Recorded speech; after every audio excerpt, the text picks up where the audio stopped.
അതായത് ഇന്നത്തെ CPM എന്ന് പറഞ്ഞ പാർട്ടി എന്താണെന്നുള്ളതിൻ്റെ ഒരു പരിച്ഛേദമാണ് അവിടെ ഇരിക്കുന്ന മനുഷ്യൻ. എന്തൊക്കെയാണ് ഇയാൾ വിളിച്ചു പറയുന്നത് ഒരു പിടിയില്ല. എന്താണെന്ന് എനിക്കറിയില്ല. ഈ അപസ്മാരം ബാധിച്ച പോലെ വിളിച്ചു പറയുകയാണ്.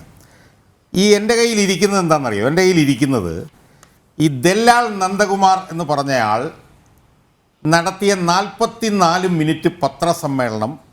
ഇത് മുഴുവൻ ഇതിൻ്റെ വെർബാറ്റിം എഴുതിയെടുത്തതാണ് എൻ്റെ കയ്യിലിരിക്കുന്നത്. ഞാൻ ഈ ഇടത് സഹയാത്രികനെ എന്തൊക്കെയോ അയാൾ വിളിച്ചു പറഞ്ഞത് ആർക്കെതിരായിട്ടാണെന്ന് എനിക്കറിയില്ല.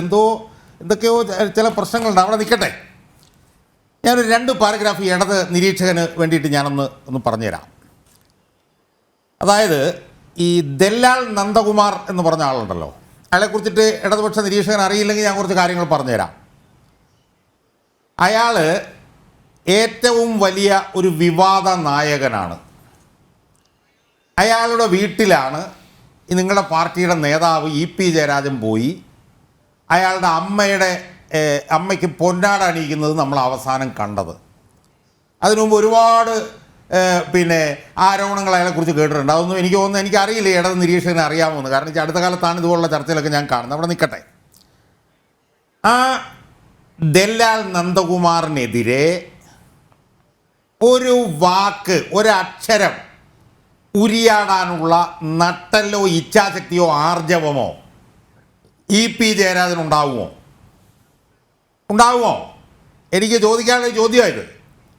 അതായത് ഈ നന്ദകുമാർ എന്ന് പറഞ്ഞ ദല്ലാൾ അയാൾ പറഞ്ഞെന്താണെന്നറിയാമോ?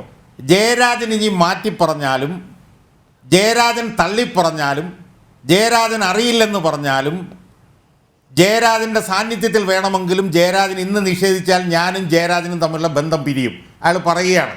എന്നിട്ട് അദ്ദേഹം പറയുകയാണ്, ഞാൻ വാട്സപ്പിൽ വിളിച്ച് അദ്ദേഹത്തോട് ചോദിച്ചു. നിരീക്ഷകൻ പ്രത്യേകം കേട്ടോണം.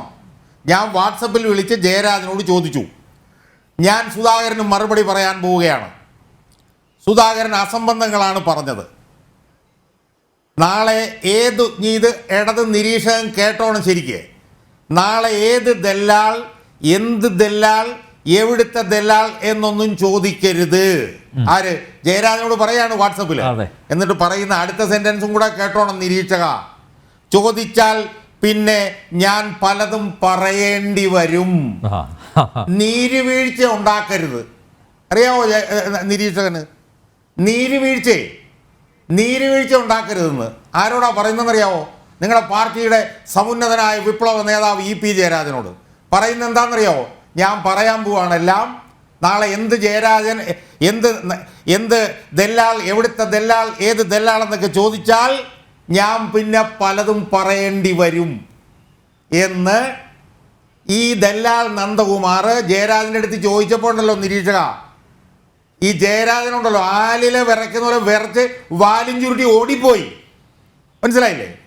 ഈ ദല്ലാൽ നന്ദകുമാറിനെ ഒരു വാക്കുകൊണ്ട് എതിർക്കാനുള്ള ധൈര്യം ജയരാജൻ കാണിക്കാൻ പറ്റുമോ?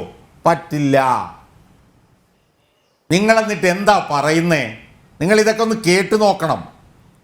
അതായത് ഈ ദല്ലാൽ നന്ദകുമാർ എവിടെ വിളിക്കുന്നോ അവിടെ കുഞ്ഞാടിനെ പോലെ ചെല്ലും ഈ ജയരാജൻ. കുഞ്ഞാടിനെ പോലെ ചെല്ലും. നിങ്ങൾക്കറിയാവോ ഈ പ്രകാശ് ജാവ്ദേക്കറും ഈ നന്ദകുമാറും ഈ ജയരാജനും കൂടെ എന്താ ചർച്ച ചെയ്തതെന്ന്? എന്തിനാണ് നന്ദകുമാർ വിളിക്കുന്നിടത്ത് ജയരാജൻ പോകുന്നത്?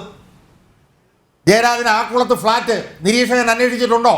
ആക്കുളത്ത് ഫ്ലാറ്റ് എങ്ങനെയാണ് ഉണ്ടാക്കിയെന്ന് അന്വേഷിച്ചിട്ടുണ്ടോ നിരീക്ഷക? ഇല്ല. ആക്കുളത്തെ ഫ്ലാറ്റിന് പൈസ എവിടുന്ന നിരീക്ഷക? എവിടുന്ന? എന്താണ് വരുമാനം ജയരാജൻ്റെ? ഭാര്യയുടെ ജോലിയുടെ വരുമാനം മാത്രമേ ജയരാജനുള്ളൂ. ആ ജയരാജൻ എങ്ങനെയാണ് ആക്കുളത്ത് ഫ്ലാറ്റ് ഉണ്ടായത്?